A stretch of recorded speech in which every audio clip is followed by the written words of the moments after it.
Hello everyone, कैसे हैं आप सब लोग। मैं हूं नीरज कुमार कैथल और आप देख रहे हैं for nurses preparation YouTube channel. AIIMS NORCET exam, CHO exam, ESIC exam 2021 के लिए आज हम लेकर आए हैं कुछ important MCQs, multiple choice questions. So let's begin our today's video.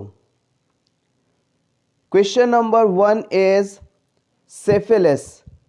Syphilis infection is caused by syphilis disease से नर्सिंग कॉम्पिटिटिव एग्जाम्स में बहुत बार क्वेश्चन पूछा जाता है। तो आपको बताना है कि सिफिलिस इन्फेक्शन किसके द्वारा होता है। Option A virus, option B fungus, option C protozoa, option D spirochaete.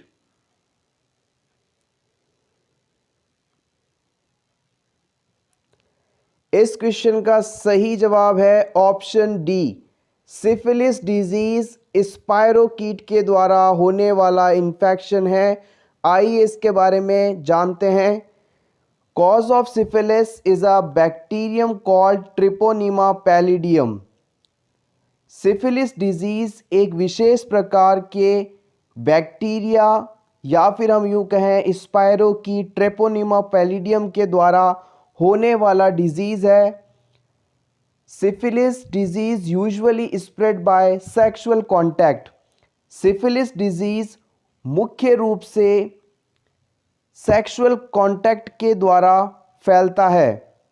The disease starts as a painless sore typically on genitals, rectum और mouth.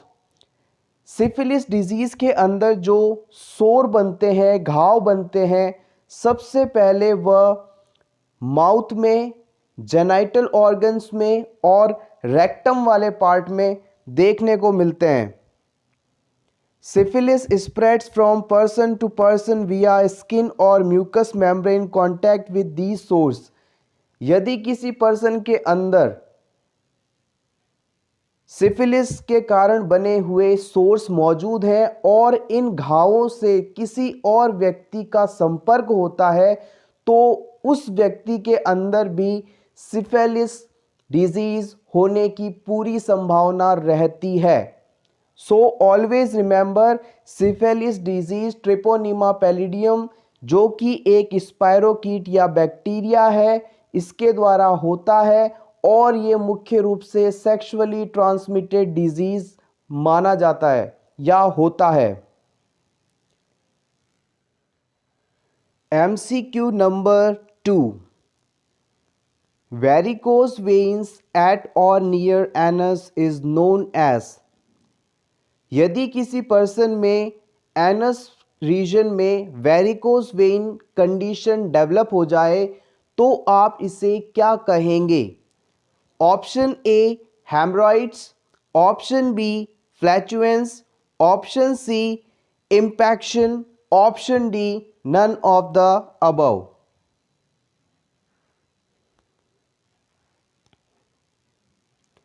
The right answer of this question is option A, hemorrhoids।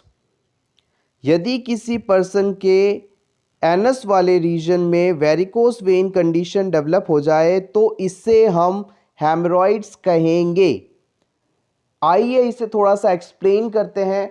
हमारी body में पाई जाने वाली ऐसी blood vessels जो कि deoxygenated blood को tissues से हार्ट की तरफ लेकर जाती हैं, वेन्स कहलाती हैं।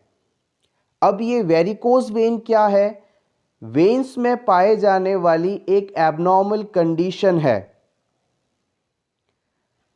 Varicose vein are enlarged, swollen and twisted veins often appearing blue or dark purple. They happen when faulty valves in the vein allow blood to flow in wrong direction or to pull. हमारी veins के अंदर valves या कपाट पाए जाते हैं जो कि ब्लड को एक ही दिशा में आगे बढ़ते रहने के लिए रिस्पॉन्सिबल होते हैं।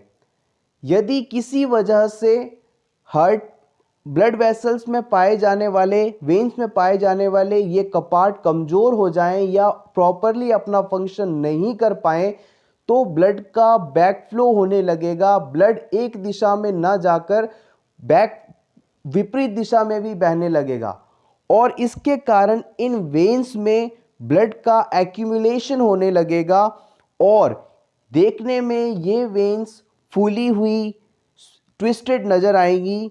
जनरली हम कहें तो ब्लू या डार्क पर्पल कलर की भी दिखाई देती हैं। ऐसी कंडीशन को हम वेरिकोस वेन कहेंगे। यही स्थिति यदि एनस रीजन में डेवलप हो जाए तो इसे हम हेमरॉइड्स कहेंगे। हेमरॉइड्स का एक बहुत ही इम्पॉर्टेंट कारण हो सकता है लॉन्ग टर्म कॉन्स्टिपेशन।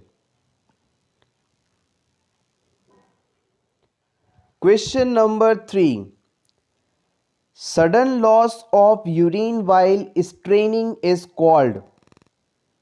यानी अचानक से यदि किसी पर्सन में स्ट्रेनिंग होती है तो उसके कारण यूरिन लॉस हो जाता है। इस कंडीशन को आप किस नाम से जानेंगे? Option A stress incontinence, option B urge incontinence, option C overflow incontinence या फिर option D none of the above.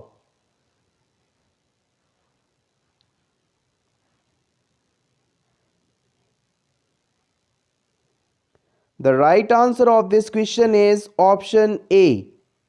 Sudden loss of urine while straining is called stress incontinence. Let's see the explanation.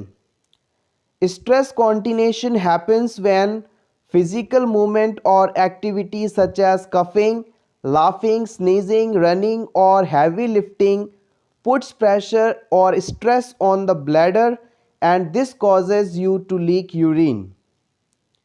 Stress incontinence क्या है?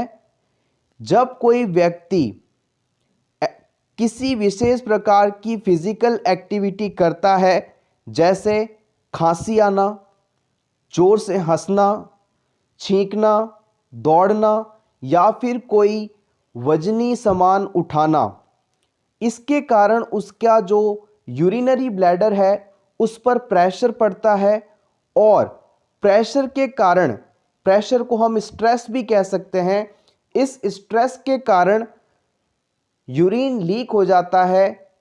So this is known as stress incontinence. Question number 4, common position for administration of cleansing enema is. यदि आपको किसी person में cleansing enema लगाना है तो आप उसे कौन सी पोजीशन देंगे?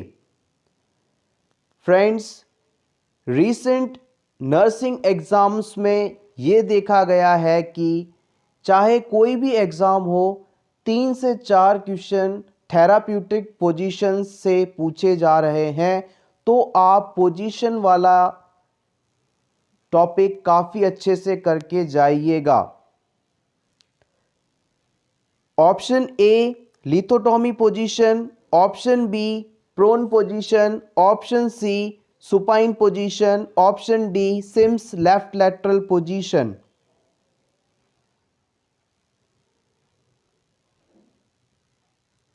The correct answer of this question is option D, Sims left lateral position। जब भी आप पेशेंट को एनिमा लगाएं तो हमेशा याद रखिएगा आपको पेशेंट को सिम्स लेफ्ट लैटरल या लेफ्ट लैटरल पोजीशन देनी है।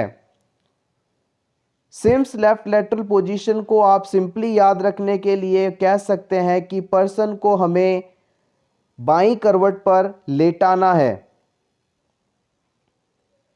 लिथोटॉमी पोजीशन की हम बात करें तो It is a common position for surgical procedures and medical examination involving the pelvis and lower abdominal, as well as common position for childbirth. Lithotomy position, gynecological procedure, surgery, pelvic examination, childbirth के समय दी जाने वाली common position है। इसमें जो person के या patient के पैर होते हैं स्ट्रिप्स पर रेस्ट करते हुए होते हैं। प्रोन पोजीशन जो पोजीशन होती है उसमें आप सिंपली याद रखें कि व्यक्ति उल्टा लेटा हुआ होता है, और सुपाइन पोजीशन के अंदर पर्सन सीधा लेटा हुआ होता है, यानी उसका जो बैक वाला पार्ट होता है वो सरफेस के टच में होता है। फ्रेंड्स, इस वीडियो से पहले हमने एनिमा के बारे में एक वीडियो अपलोड किया है जिसमें हमने एनिमा टाइप्स के बारे में, एनिमा को कैसे एडमिनिस्टर किया जाता है, किस साइज़ का कैथेटर लेना चाहिए, सभी चीज़ों को अच्छे से एक्सप्लेन किया है। आप चाहें तो उस वीडियो को भी ज़रूर देख सकते हैं। इसका लिंक मैं आपको डिस्क्रिप्शन पे दे दूंगा। Last question of this video, 0.45% sodium chloride solution is 0.45% NaCl solution निम्न में से किस प्रकार का सॉल्यूशन है? Option A hypertonic, option B isotonic, option C hypotonic, option D colloidal.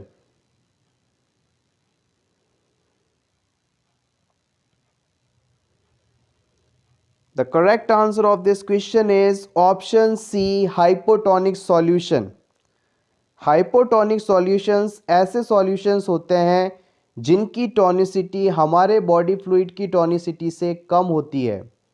Isotonic में इक्वल होते हैं और हाइपरटोनिक में टोनिसिटी ज़्यादा होती है। सो फ्रेंड्स, ये था हमारा आज का video. Thank you so much for watching this complete video. All the best.